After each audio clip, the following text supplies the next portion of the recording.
Don't change the channel, folks. It's the most entertaining half hour in sports. Tonight, we will swing by the ballpark and catch you up on some action from the big show. We also sat down with a local college football standout trying to cut it with one of the NFL's elite franchises. And Eric and I will take a look at some of the weirdest moments in sports. Buckle up, because Sports Buzz is coming at you now. Hello and good evening, and thanks for joining us for the best 30 minutes in sports. It's more probable than not that you wanted something different, so we got it for you. So put that remote down and enjoy. It's the two-man weave for Luke Hetrick. I'm Eric Onichefele. Let's get started with some playoff hockey and one of the best one-goal teams of all time, the New York Rangers. The New York Rangers, coming off a thrilling 7-game series, return to the conference finals to take on the Tampa Bay Lightning. Second period, Derek Stepan gets the pass and lights the limb, gets it past the Tampa Bay goalie, gets the party started at MSG. New York is up 1-0. Again, you check it on the replay, you see the sick pass as he's able to beat the goalie. And then with 3 minutes left in regulation, Dominic Moore, you know he went to Harvard, so he's playing the angles perfectly. Gets the ricochet. New York goes up 2-1. And they go on to win by that same score. It's the 13th straight one-goal lead game for the Rangers, extending the NHL record. Still another team in New York. Mets struggling late. Best Medicine take on the struggling Brewers. Bottom 4, Mets up 2-0. Not anymore. Wilmer Flores clearing the bases like cousin Eddie's septic tank. His team-leading 6th home run of the season. Mets up 6-0. Still in the 4th, Kid Cudi, Michael Kadire. The 2-run double puts 2 more up on the board. Mets go up 8-0. Still in the 4th, Daniel Murphy keeps it rolling. Another 2-run double. Mets go on to win 14-1, keep rolling at home. Another crosstown rival, the Yankees taking on Baltimore. Carlos Beltran down 1-0, changes that. Solo shot off Bud Norris, and we're tied at 1. Then still in the 4th, D.D. Gregorius 2-on, 1-out. Base hit, Chase Headley don't know what to do. He comes in and scores. Yanks take a 2-1 lead. Story of the day, pitching. If you like Pineda Coladas, well, good, because Michael Pineda caught the O's in the rain. 16 Ks through 7, allowed 1 run. Yanks go on to win this one 6-2. They take 3 of 4 from the O's. We're going to take it to the rival Sox. They visit the Mariners, picking it up in the 9th inning because the first 8 just wasn't really that fun. John Farrell said he should have never pitched to Nelson Cruz, and we know why. Because these pitchers ain't loyal. Cruz singles it to left center field, and the Mariners walk this way with a walk-off win. A Boston jury voted Friday to execute Johar Zanaya, the man responsible for the bombing at the Boston Marathon 2 years ago. According to NBC News, Zanaya remained reactionless when the verdict was handed down at 3:30 p.m. by U.S. District Judge George O'Toole. At age 21, he becomes the youngest person to ever sit on federal death row. According to various media reports, he is expected to end up in the U.S. Bureau of Prisons death row in Terre Haute, Indiana, and engage in multiple appeal processes through the next few years. And switching it up here on Sports Buzz, the Mayweather-Pacquiao fight lacked drama, but the fight between the New England Patriots and the NFL sure looks to be a good one. Look, we got deflated footballs, scandalous text messages, suspensions, fines, the whole 9. To add to the drama, Commissioner Roger Goodell has appointed himself as the arbitrator in Tom Brady's appeal case for the 4-game suspension he receives after the alleged mastermind for the whole thing. Reactions coming from both sides, with some saying Tom Brady should be exiled, to those saying the whole situation was overblown. No pun intended. Sure thing, though. The two sides have dug their line in the sand and aren't budging. Let's stay tuned to see more.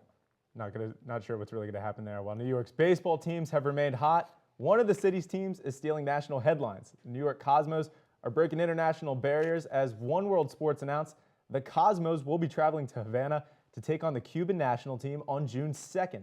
The Cosmos become the first professional team to play in Cuba since the Baltimore Orioles back in 1999.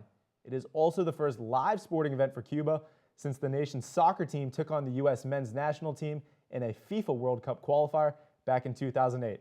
And this is the 42nd countries the Cosmos will visit. And let's bring it back around the way. The Bridgeport Bluefish, they're giving back to their community in a big way. They announced the 2015 fundraising program.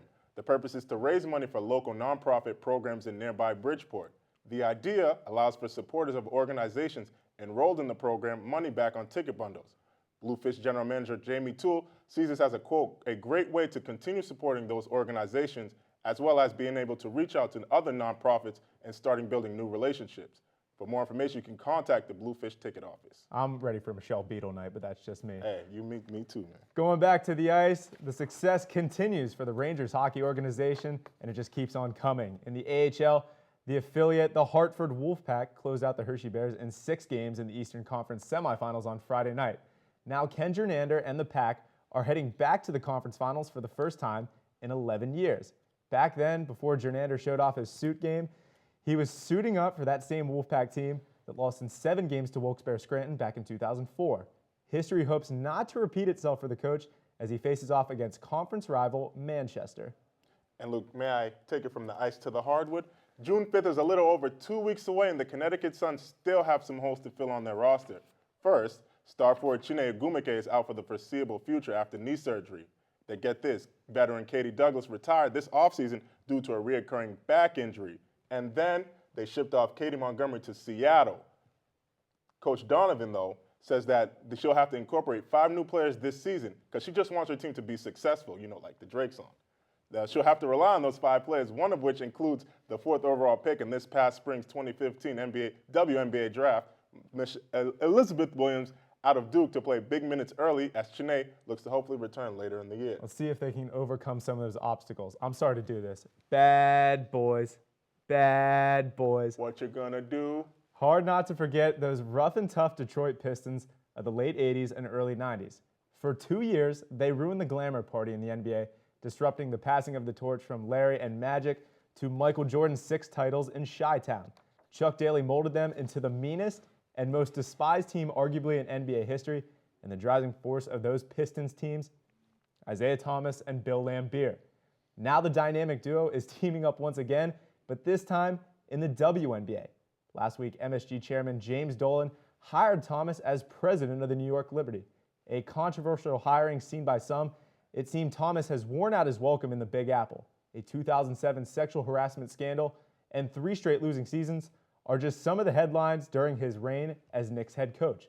But if you ask Liberty head coach Bill Laimbeer, the franchise now has the leadership to become, quote, the bad girls of the league. You can't make that up. Bad girls, you got that one. But switching gears to the collegiate ranks, and Christmas has come early for the UConn men's basketball team. Kevin Ollie and his team, it all started when he decided to resist the urge to jump ship to the NBA and coach the Oklahoma City Thunder. Next came graduate transfer and double-figure scorer Sean Miller from Cornell, deciding he wanted to come and play at Storrs. And then just this past week, Sterling Gibbs, a highly touted scorer and transfer in his own right, decided he wanted to leave Seton Hall and play in the 860. An offseason that once looked bleak for the program after a subpar season now looks on the up and up for Coach Ollie and his team. We'll see if they can get back to that promising time. And sticking with the school up north, well, the past few years have been extremely successful for UConn's men's and women's basketball programs. It has not exactly been all sunshine and rainbows for the football program. Last year's Huskies posted just a 2-10 record on the season and had embarrassing losses to BYU, Temple, and a 41-0 shutout at Cincinnati. Yet all of that seemed to be forgotten when the Dallas Cowboys selected do-it-all defensive back Byron Jones with the 27th pick in the first round of the NFL draft. Jones seemingly did everything right for the Huskies as a 4-year starter, from top 10 plays on SportsCenter and shattering NFL Combine records. Now that small ray of sunshine is gone, and UConn has the daunting task of replacing Jones. Looking to fill the void, though, is a very talented Javon Williams, a senior cornerback who in his own right had better numbers than Jones. The Delray Beach native started all 12 games at cornerback a season ago, recorded 38 tackles, forced 2 fumbles, and had 7 pass breakups. The Huskies will rely heavily on his experience in the secondary, with Eric their season opener versus Villanova looming. And coming up after the break, we sit down with Sports Buzz reporter Julia Kennedy as she gives us the lowdown on a local college football standout. Can't wait for that. You don't want to go anywhere. This is Sports Buzz, and we'll be right back. Shopping has never been easier. Use the convenience store locator or shop online at vitaminshop.com.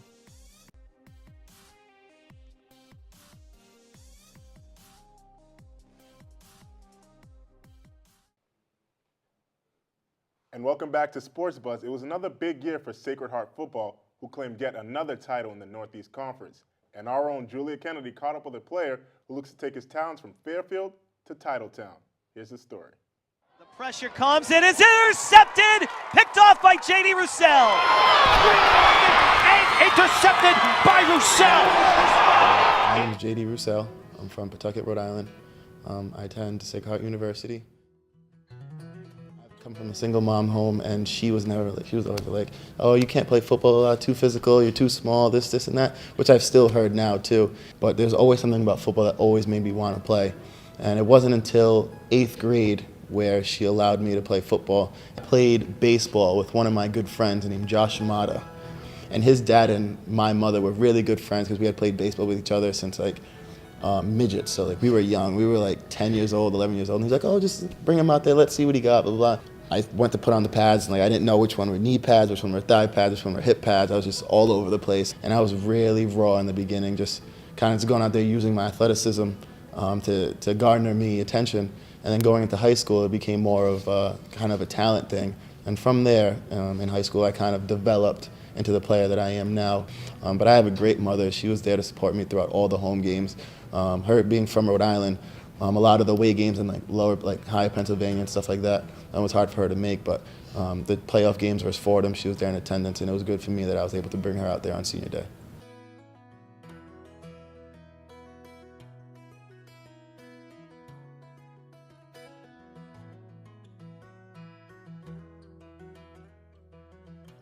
Is really the biggest influence you think of where you are today? I want to say growing up without a father, I want to say is my biggest kind of influence because it makes me want to be something that I didn't have. And I'm not going to take anything away from my mom because I understand that life throws you lemons, you make lemonade, it is what it is. But growing up without a father, seeing a lot of my peers, my teammates, and just kind of having that father figure. And we look at our coaches as our father figures because they staple what we are, what we stand for. Kind of like the way I was raised with my mom. My mom and I are both immigrants from Haiti, so my mom being able to succeed and raise a son in the United States of America is the biggest underdog role I've ever seen in my life right then and there. Listen, my mom gets a gift on Mother's Day and Father's Day because she's both. That's awesome. To throw over the middle. That time it is deflected and intercepted by Roussel. Puts it up. That is knocked down by J.D. Roussel. To Mark Wilson there as well. And intercepted by Roussel. Just to be one of them for that time being was just amazing.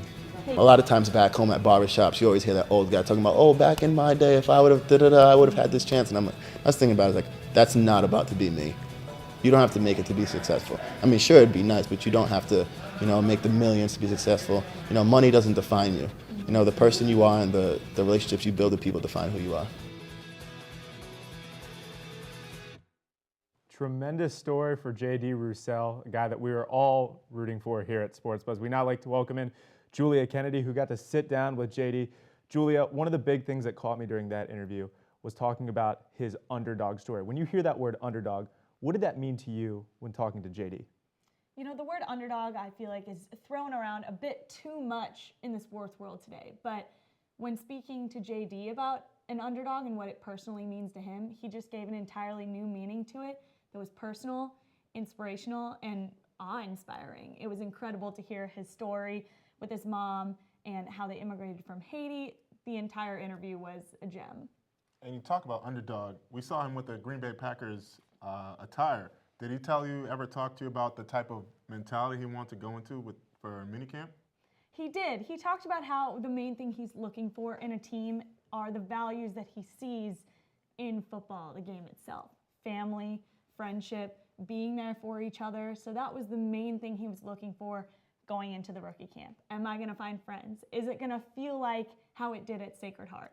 And he said it was even more than his expectations. He found people there he still can't wait to talk to when he gets home, when he's on the laptop, texting his friends. So there was nothing else he could have asked for. When you look at this story, a kid like JD being raised by a single mother and coming up and having a lot of success, how do you think this inspires other kids that come from maybe not the best situations or the best family structure? I think JD is a success story not only because his story isn't even close to being over yet, but because he doesn't see the end of the road as getting into the NFL. He made very clear in our interview that no matter what, it doesn't matter who you are on the field. It matters way more who you are off the field. What are you doing for your family? What are you doing to make yourself a better man? And that's really the message that you want to send to kids these days, especially kids who are kind of riding on that NFL professional sports experience. Real quick, did you get to race him in the 40? Check his 40 time? You know, I thought I would have done pretty well against him, but I figured it'd be best not to embarrass myself. Well, you know, I'm going to give the slight nod to JD on that, but, you know, that's just me. We think you're a great athlete, but, you know. Not quite there yet. Yeah, not quite there. Still We got to be working on fair. it, guys. And coming up after the break, we will check in on local high school and college sports throughout the tri-state area. And welcome back to Sports Buzz. Before the Sacred Heart University seniors walked across the stage this past Sunday for graduation, many senior student athletes received recognition one last time for their hard work during their Sacred Heart careers. And welcome you to Sacred Heart's 23rd Annual Seniors Awards Gala. Today we celebrate the successes and accomplishments of our graduating seniors. All have dedicated large portions of their lives to their sport of their choice. They spend countless hours on the ice, in the pool, on the river, at the barn, on the field, at the course, or on the court, waking up early and staying up late, training to compete. The award, it means a lot. We come from a very small sport. Community is really small, but being able to be recognized by like a whole community is really nice. All 4 years just means, means so much to me. I didn't expect to get anything. I just expected, clap, senior gifts, woo woo. But I'm just really thrilled. It means so much to me. And I think it's really good for the school, what Bobby Valentine's doing and everything, about getting more promotion and more eyes on the school, because I think we're going to be doing amazing things in the future. Back to the hardwood now, and, I'm going to say something. Brianna Stewart, selfish. I mean, seriously. This girl has 3 national championships, 3 Final Four Most Outstanding Player awards, a National Player of the Year award. Wouldn't surprise me if she could fly at this point. All right, maybe that's a stretch, but before she begins her quest for title number 4, she looks to represent the USA as her and teammate Mariah Jefferson were named to the 12-member American team for the Pan Am Games this summer. This, of course, is nothing new to Stewart. It's her 7th straight summer wearing the red, white, and blue, and her 2nd Pan Am Games. Joining Stewart and Jefferson on the squad, South Carolina and reigning SEC Player of the Year Tiffany Mitchell and Notre Dame center Taya Reimer. And while the MLB is still in its early stages of the season, college baseball is slowly starting into its postseason play. While Quinnipiac will start playing the MAC Conference Tournament this week, the Bobcats aren't just marching into Dutcher Stadium. They are streaking, literally. Sophomore infielder Matthew Batten had 3 hits in Sunday's first game of a doubleheader and added a single in his final at-bat in Game 2, extending his hit streak to 23 games as Quinnipiac split with New Jersey Tech. Batten has also reached base in 24 straight games. He has an average of .301 in 2015, and his 62 hits are good enough for first on the team. He's killing it right now, but we're going to move from college to high school baseball. And it's the end of an era for Seymour head baseball coach Bob Kelo, who is retiring after 30 years at the helm of the Wildcats program. Under Coach Kelo, the Wildcats won a state title in 2007 and reached the finals in Class M twice, in '92 and 2011, and the finals in Class L 3 times, in '97, '99, and 2003. Coach Kelo was also named New Haven Register's Coach of the Year twice. Now, guess what, Luke? Where does Coach want to retire to? None other than Fort Lauderdale. Can't go wrong with that. No, you can't, and congratulations to Coach. On the other side, controversy was sparked after a high school softball game. Number 1 ranked Southington defeated Farmington 42-0 last week. Jeez. And Southington coach Davina Hernandez received tons of criticism on Twitter, insulting her class and decision-making. Hernandez responded by explaining she benched her pitcher and catcher, pulled all starters after the first inning, and had most right-handed batters bat left-handed to equal out the playing field. As a result, this has sparked a major debate about sportsmanship in Connecticut high school sports. Eric, though, it's getting busy, man. Baseball, hockey, hoops. What else we got in the agenda? Well, good thing you asked. Well, coming up after the break, we're going to take a look at some plays that will make you go, huh? And Luke, you may want to avert your eyes. Sports Buzz will be back after this. Sports Buzz is brought to you by Berkshire Hathaway. Prudential Home Sales is now Berkshire Hathaway. New name, new logo, same great company.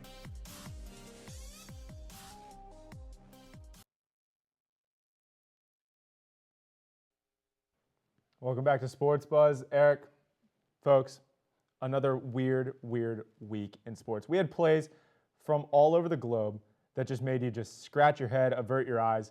We had a ton of them. Now, we're going to show you a couple of them that really just made us go, what? Wait, we span the globe for these? Yes, we do. Oh, okay. I didn't know our budget was that high, but Check out the first one. This is from a UFC title bout. Actually, we're going to go with Corey Brewer it's here. live TV, folks. We're going with Corey Brewer. Look at as he tries to dunk, but Dun, dun, dun, dun, dun, dun, dun, dun, dun. get it again. What's worse, getting blocked by the rim or getting blocked by DeAndre Jordan? I think what's worse is he got blocked by the rim, and this is a guy that scored 51 points in a crazy. game last year. He was Also so- the Final Four most outstanding player of 2007. He's had some good moments, Corey Brewer. What's crazy is Some that of he them. was so sure about it, had the tomahawk and everything, said this is going down, only to get blocked by the rim. Oh, my Rick Ross made a God. sound effect on that. Oh my gosh. And the next clip we have is Sean O'Connell, a UFC fighter. I'm surprised we don't see this more often, hit him with the rock, paper, scissors at the face-off. What do you think about this, Luke? Well, paper always beats rock. I'm a scissors kind of guy. 'cause, I know you you're a I gotta scissors kind of guy, but cut it out. cut it. Okay, Joey Gladstone. No, you cover that rock. Look at him. He gets it done. You know, that's what I like about fighters. I like guys like Manny Pacquiao that don't get in your face. You know, just have some fun with it. Hey, you don't have to be serious all the time. Just I'm surprised we chill don't out, see man. that more. Like at more UFC fights and everything. Like I said, I'm a scissors guy. I never lose with scissors. You know, never. I think everyone wants to see our face off. If we have a face off, Oh man. it would be bad news Who for would win? you. You got to puff out your chest a little bit because you don't hit the gym. But Okay. so, Yeah. you know. Keep eating, baby. Hey, keep eating. This is my partner Tyrese right here. We're gonna keep eating here on Sports Buzz. Me and Luke are gonna go get some dinner. Thank you for watching, and we'll see you next time. Have a good night, everyone.